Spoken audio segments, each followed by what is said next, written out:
19 শতকের বাংলায় ব্রিটিশ শাসনের সময়টায় বেশ কিছু কৃষক আর উপজাতি বিদ্রোহ হয়েছিল, তাই না? একদম। আর আমাদের হাতে সেই সময়কার কিছু সূত্রও আছে। হ্যাঁ, সেই সূত্রগুলো থেকেই তো আজকের আলোচনা। আমরা একটু বোঝার চেষ্টা করব এই বিদ্রোহগুলোর কারণ, ধরন, ফলাফল এইসব। ঠিক, সেই সময়ের বাংলার পরিস্থিতিটা কেমন ছিল আর সাধারণ মানুষ কেন এভাবে রুখে দাঁড়াচ্ছিল সেটা বোঝাটা খুব জরুরি। চলুন তাহলে গভীরে যাওয়া যাক। আচ্ছা, এই বিদ্রোহগুলো কি বিচ্ছিন্ন ঘটনা ছিল? না না, একেবারেই না। আসলে এগুলো ছিল ওই যে ঔপনিবেশিক শোষণ বাড়ছিল তারই বিরুদ্ধে একটা দীর্ঘ প্রতিরোধের অংশ। তবে হ্যাঁ, প্রত্যেকটা বিদ্রোহের প্রেক্ষাপট তার পেছনের কারণ আর বৈশিষ্ট্য সেগুলো একটু আলাদা ছিল। যেমন ধরুন, একদম শুরুর দিকে রংপুরের বিদ্রোহ 1783 সাল। হ্যাঁ, দেবী সিংহের ইজারাদারি ব্যবস্থা রাজস্ব আদায়ের যে ঠিকা দেওয়া হতো তার অত্যাচারটা ছিল ভয়ঙ্কর। তার বিরুদ্ধেই কিন্তু মূলত বিদ্রোহটা হয়। আচ্ছা, তার একেবারে প্রথম থেকে এই অর্থনৈতিক শোষণের ব্যাপারটা ছিল? অবশ্যই। আর এর প্রায় 50 বছর পর 1831-32 সাল নাগাদ ছোটনাগপুর অঞ্চলে কোল বিদ্রোহ, কোল মুন্ডা আদিবাসীরা, তাদের কি সমস্যা ছিল? দেখুন, সূত্রগুলো যা বলছে মূল সমস্যা কিন্তু একই ধরনের। তাদের জমি কেড়ে নেওয়া হচ্ছিল। ও আচ্ছা। বাইরে থেকে মহাজন, জমিদার এরা সব ঢুকছে, শোষণ চালাচ্ছে। আর ব্রিটিশদের নতুন নতুন আইনকানুন তাদের চিরাচরিত জীবনযাত্রায় বাধা দিচ্ছিল। তাহলে সেই ঘুরে ফিরে অর্থনৈতিক শোষণ আর বহিরাগতদের আধিপত্য। ঠিক তাই। আর এই দুটো জিনিসের বিরুদ্ধেই শোষণ আর বহিরাগত দিকুদের বিরুদ্ধে আরও অনেক বড় আকারে আমরা দেখি সাঁওতাল বিদ্রোহ 1855-56 সাল। সিধু আর কানহুর নেতৃত্বে। এটা তো খুবই পরিচিত একটা বিদ্রোহ। হ্যাঁ, এখানে সাঁওতালরা শুধু জমিদার বা মহাজন নয়, একেবারে সোজাসুজি ব্রিটিশ প্রশাসনের বিরুদ্ধেই কিন্তু রুখে দাঁড়িয়েছিল। তাই নাকি? হ্যাঁ, কারণ তাদের জমিও যাচ্ছিল, আবার প্রচণ্ড অত্যাচারও চলছিল। আর খুব গুরুত্বপূর্ণ বিষয় হল তারা ব্রিটিশ শাসন অস্বীকার করে নিজেদের স্বাধীন রাজ্য পর্যন্ত ঘোষণা করে দিয়েছিল। স্বাধীন রাজ্য? এটা তো বিরাট ব্যাপার। বিরাট। ওই দিকু বা বহিরাগত শোষকদের প্রতি তাদের যে তীব্র ঘৃণা সেটা এই বিদ্রোহে খুব স্পষ্ট। তা এই বিদ্রোহ দমন করতে ব্রিটিশদের তো বেশ বেগ পেতে হয়েছিল নিশ্চয়ই। পেতে হয়েছিল রীতিমতো বড়সড় সামরিক অভিযান চালাতে হয়েছিল। আচ্ছা, এরপর তো কিছু ধর্মীয় রাজনৈতিক আন্দোলনের কথাও আসে, যেগুলো কৃষক সমাজকে এক করেছিল, যেমন ফারাইজি আন্দোলন। একদম। হাজী শরীয়তুল্লাহ আর তার ছেলে দুদু মিয়া। শুরুটা ছিল ধর্মীয় সংস্কারের কথা বলে, কিন্তু বাস্তবে সেটা জমিদার আর নীলকর সাহেবদের যে শোষণ তার বিরুদ্ধে মুসলিম কৃষকদের একটা মস্ত বড় প্রতিরোধ হয়ে দাঁড়ায়। দুদু মিয়ার ওই কথাটা তো খুব বিখ্যাত, জমি আল্লাহর দান, খাজনা নেওয়ার অধিকার কারও নেই। তার ধর্মীয় আদর্শ সামনে থাকলেও লড়াইটা আসলে অর্থনৈতিক মুক্তির। তিতুমিরের ক্ষেত্রেও কি তাই?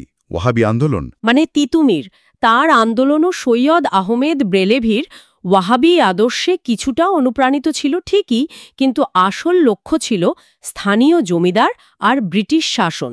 বারাসাতে নারকেলবেরিয়ার ওই বাঁশের কেল্লার কথা কে না জানে। ঠিক। আবার দেখো ময়মনসিংহে পাগলপন্থী বিদ্রোহ 1825-27 সাল, করমশাহ, টিপু শাহ, গারো হাজং উপজাতিদের নিয়ে জমিদারদের বেশি কর আদায়ের বিরুদ্ধে লড়াই। তাহলে দেখা যাচ্ছে ধর্মীয় বা গোষ্ঠীগত পরিচয় একটা ভূমিকা রাখলেও মূলে কিন্তু সেই অর্থনৈতিক আর সামাজিক বঞ্চনাটাই মূলে ওটাই। কিন্তু এতগুলো বিদ্রোহের মধ্যে মনে হয় সবচেয়ে বেশি ছড়িয়ে পড়েছিল আর আলোচিত হয়েছিল নীল বিদ্রোহটা, তাই না? 1859-60 সাল। হ্যাঁ, অবশ্যই। সূত্রগুলো কি বলছে? নীলকর সাহেবরা ইংরেজরা চাষিদের জোর করে নীল চাষ করাচ্ছে। লাভজনক ছিল না বুঝি চাষিদের জন্য? একেবারেই না। ন্যায্য দাম দিত না। তার ওপর ছিল ওই দাদন প্রথা, অগ্রিম টাকা নেওয়ার একটা ফাঁদ। একবার টাকা নিলে আর বেরোনার উপায় নেই। আর অত্যাচার তো ছিলই। আর এই বিদ্রোহটা তো খুব দ্রুত ছড়িয়ে পড়েছিল। সেটাই তো আশ্চর্য। নদিয়া, যশোর, পাবনা, খুলনা, বলতে গেলে প্রায় গোটা বাংলাতেই। নদিয়ার চৌগাছা গ্রামে বিষ্ণুচরণ বিশ্বাস আর দিগম্বর বিশ্বাস এরা প্রথম জোট বেঁধে বললেন নীল চাষ করব না।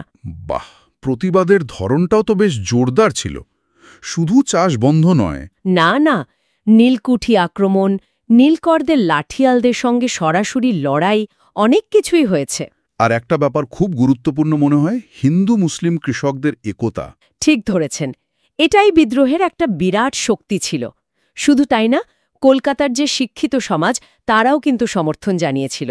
হরিশচন্দ্র মুখোপাধ্যায়ের হিন্দু পেট্রিয়ট পত্রিকা আর দিগম্বর মিত্রের নীল দর্পণ নাটক। ওহ, নীল দর্পণ, সেটা তো একটা ইতিহাস।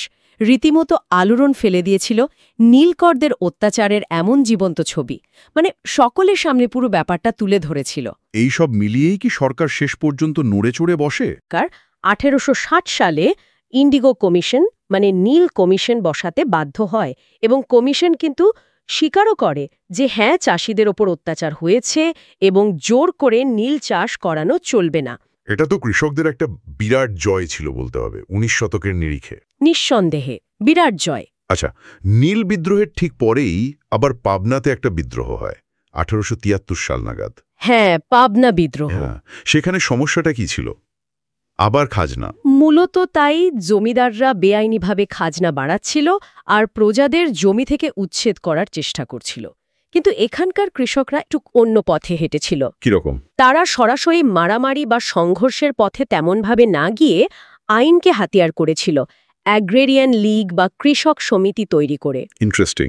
হ্যাঁ, ঈশানচন্দ্র রায়, শম্ভুনাথ পাল, খুদি মোল্লা এরা ছিলেন নেতৃত্বে।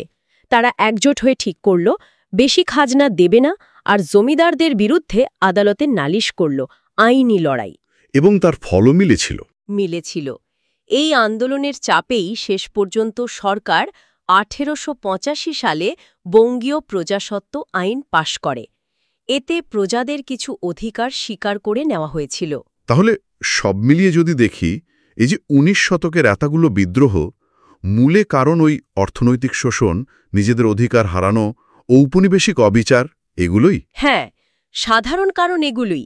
কিন্তু লক্ষ্য করার মতো বিষয় হল প্রতিটা বিদ্রোহের চরিত্র, তাদের নেতৃত্ব, লড়াইয়ের পদ্ধতি, ফলাফল, এগুলোর মধ্যে বেশ পার্থক্য ছিল। কোথাও ধর্মকে সামনে আনা হয়েছে, কোথাও উপজাতীয় পরিচয়টা বড় হয়েছে, কোথাও আবার একেবারে আইনি লড়াই চলেছে। বেশ বৈচিত্র্যময়। আর এই বিদ্রোহগুলো কিন্তু শুধু তখনকার মতো কিছু প্রতিবাদ ছিল না, এগুলোর প্রভাব ছিল অনেক গভীর। সাধারণ কৃষক, উপজাতি মানুষ, এদের মধ্যে একটা রাজনৈতিক চেতনা জাগিয়ে তুলেছিল।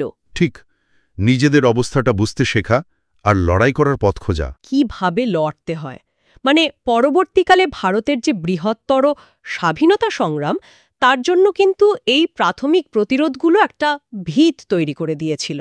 সত্যি। তাহলে এই যে এত আলোচনা হলো, এখান থেকে একটা প্রশ্ন মনে আসছে।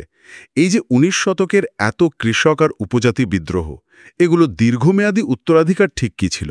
মানে এই প্রতিরোধ আন্দোলনগুলো পরবর্তী সময়ের জাতীয়তাবাদী আন্দোলন বা সামাজিক ন্যায়ের লড়াইকে ঠিক কতটা প্রভাবিত করেছিল বা পথ দেখিয়েছিল, এটা নিয়ে কিন্তু আরও